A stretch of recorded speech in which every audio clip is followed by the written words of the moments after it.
Okay, we just finished our last practice in pads, and Thursday will be review of the spring and preparation for the spring game. We're excited about Saturday. It'll be just like a game with the offense and defense. We will not have live kicking. We will have extra point field goals live, but the punting, the kickoff coverage, the kickoff returns, we really don't have enough depth to do that, and a lot of injuries occur in those areas. So we'll punt against air, and we'll kick off against air, and probably won't even return because we've really worked hard on punt block, and punt return this spring. We haven't worked as hard on the other areas of kicking. We'll get that in the fall and figure a lot of the newcomers will be involved in some of the kicking game as well. But guys worked really hard Saturday. We had a very good scrimmage, by far the best we've had, and I've told them now they need to give each other the gift of consistency.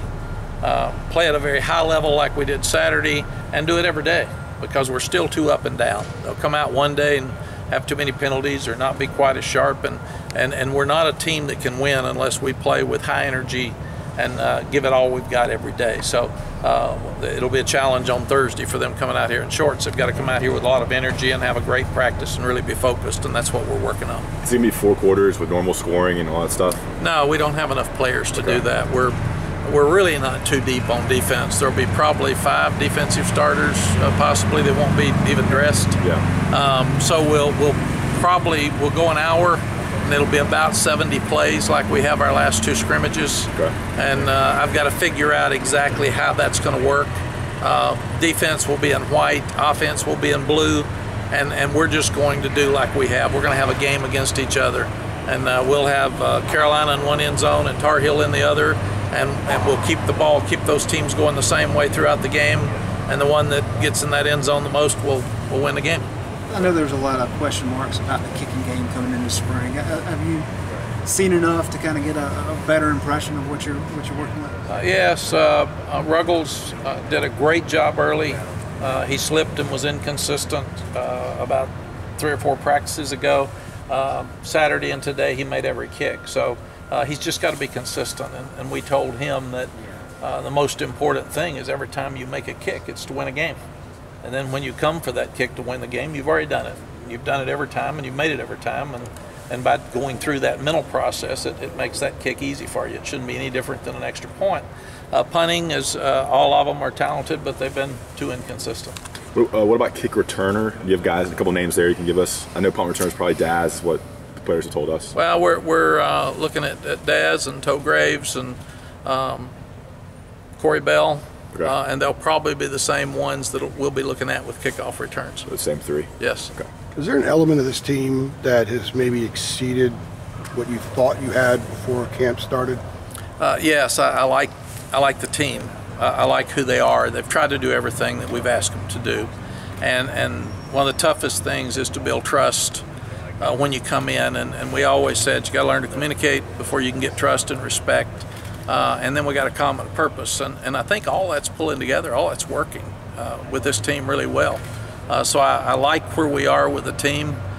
We don't have a split of old and young. We don't have guys that hate their coach, and so I think for the first 4 months it's been about as good as it could be. What might be the biggest concerns you have? Is it kicking game, or are there any other concerns that you hope to address going forward? The biggest concern that we've got right now would be in the front 7.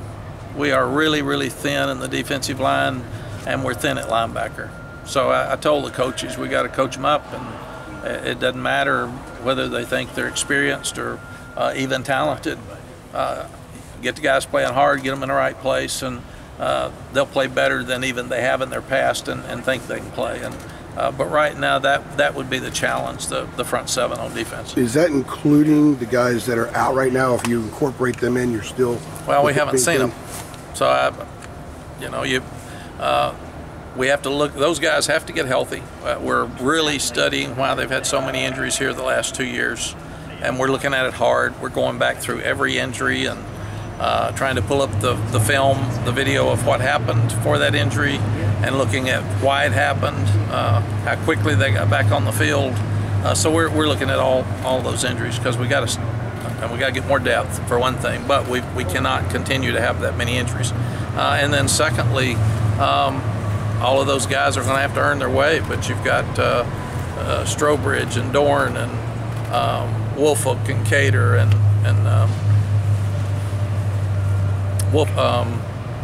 Hopper, all of those guys, you know, they haven't taken a snap all spring. So you add the incoming guys to that group, and we'll definitely be a better team when we start August 1st than we will on Saturday. Have you been able to figure out any indication of why the injuries were? No. No. That's why I'm asking them to do it, just to go back and look over the last 2 years. Who's them? Medical staff? The medical staff, yes. Luke Ross, trainer, is the one that I deal with, but I want them to go back and look at all of it, and try to see if they can come up with any reasons when they happened, what time of the year they happened, what drills they were they in games, were they in practice. Just have a complete overview to find out why. In your experiences, when you see a rash of injuries back-to-back years like that, is it more than just coincidence, or was there? Your experience tell you that there was something that maybe was wrong? Yeah, the only time it happened in my life was our last year at Texas. We lost 15 guys that were starters, and I couldn't figure it out then, and then I left. So, but that's the only time it happened. I do know when you get more depth and guys aren't playing as much, and they're fresh when they're in the game, you're less likely to be injured. I do know that. So we'll be a lot deeper in the fall than we are today. Mack, Tommy Thigpen was very high on Trey Morrison before he ever stepped foot on campus last summer. Obviously had a good freshman year. What have been your impressions of what he's done in the secondary for you? He's very smart. Trey's very smart. He has excellent instincts, and he's tough, and he's passionate. He loves the game. So he plays like an older guy. In fact, we have to hold him out of some things because he's not a big body type, and he's a hitter. So we have to make sure that we keep him fresh, because you'd like to have him out there every play. So we'll have to look at how much he can play and where, but he is a good football player. Is he primarily a nickel? Yes. In talking to a lot of the defensive players the last couple of weeks, asking for some names of guys that are standing out, a lot of them have mentioned Jeremiah Gemmel. What's been your impression in him, what he kind of brings to the field, and how he's progressed since camp started? Jeremiah Gemmel, very much like Trey Morrison, is a guy with instincts. He can really run. He's been passionate. He's quiet. Trey's the leader. He talks all the time. Jeremiah never speaks. So we need to get him to talk and start making his calls a little bit louder in there.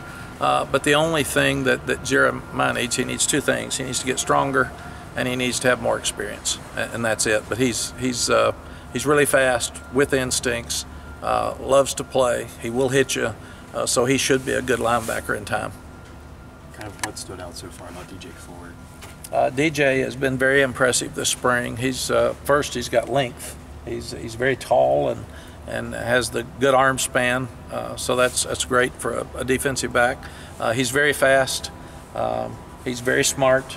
And he's playing really hard. He's been hurt some in his past, so he's another guy that's been trying to stay out there, and he's had a sore knee, but he continues to come out and practice. So, and he asked me the other day, what does he need to improve? With his length, being so tall, he's got to play with more leverage and tackle better in space, but he's learning all that. So we've been very, very impressed with him this spring. All righty. Thanks, y'all. Okay.